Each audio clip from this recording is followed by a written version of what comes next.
Chapter 3 is the art of planning. It starts with establishing stability. Stability is the foundation of effective planning. It begins with recognizing the need for a stable environment and mindset. If your surroundings or mental state aren't conducive to thoughtful planning, your first step must be to establish that stability. Environmental stability. Evaluate your physical space. Is it filled with distractions that make focusing on your goals difficult?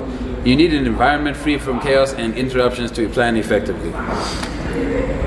Life is not something smooth. It is something turbulent, chaotic, maybe even dangerous.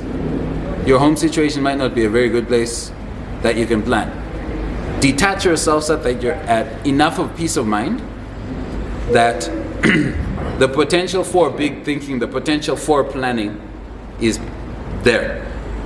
Realize that if you're next to someone who makes you feel smaller, crushes you, invalidates you, attacks you, all these things, your potential decreases, because if their messages are getting through, or even their attempt, it makes you less able that they are attempting. So you need to sort of separate yourself from that environment in order to make the first initial golden plan. The second one is personal stability. Your internal state matters as much as your environment. If you're overwhelmed, anxious, or stressed, your ability to think clearly and strategically will be compromised. Work on creating personal calmness and organization to support your planning efforts. Get something to eat, sleep, exercise, get your body in shape. Do not take a long time to do this, because realize that the longer that you take, the harder it is to start.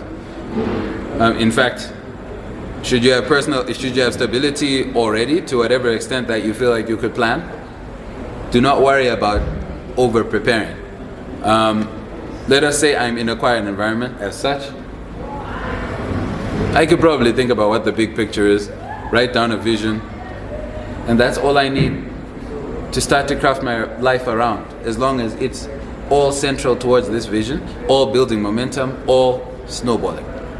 And that's the idea.